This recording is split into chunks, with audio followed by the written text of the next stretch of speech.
You mentioned about internalizing ourselves in the mode of goodness. What do you actually mean? Generally, our consciousness is being dragged by our senses towards the objects of the senses. Eyes are taking towards the sight.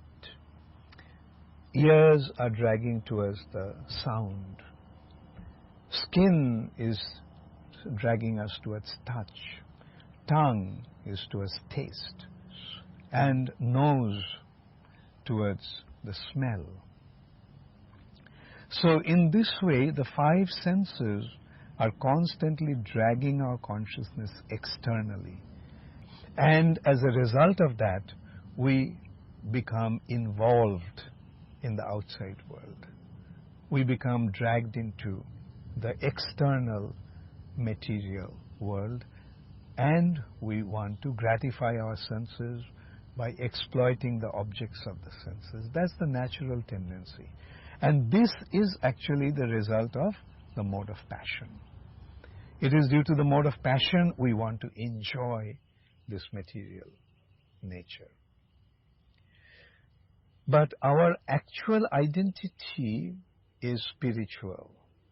Senses are dragging the consciousness, but the consciousness is coming from the soul.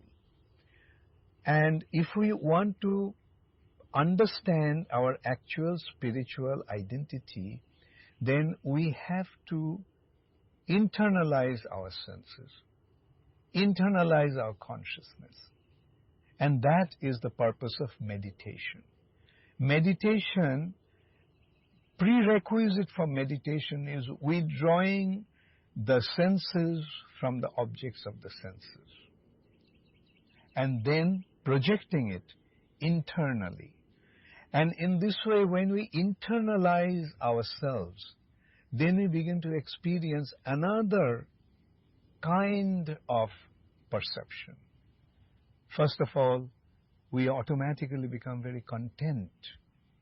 Internalization of the consciousness takes us away from the unnecessary involvement in this material nature. Then the first thing we realize, why am I getting involved in all these things? What is the use? I am trying to enjoy, but do I really enjoy? Does this endeavor for enjoyment really lead to enjoyment or lead to suffering? And the wise conclusion and intelligent perception will lead us to recognize that all the endeavor for enjoying this material nature is leading us to suffering. There are three types of sufferings.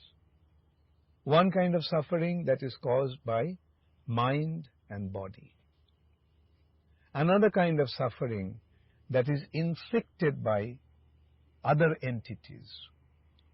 And the third kind of suffering is suffering that is caused by natural calamities.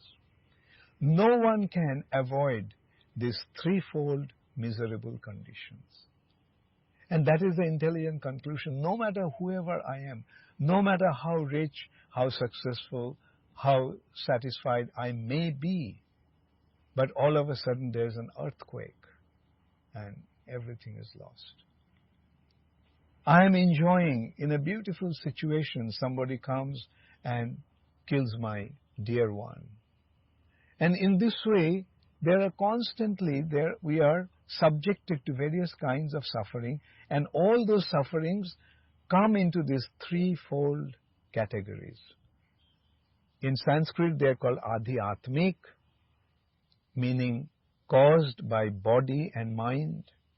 Adhibhautik, inflicted upon us by other entities. And adhidaivik, caused by natural calamities.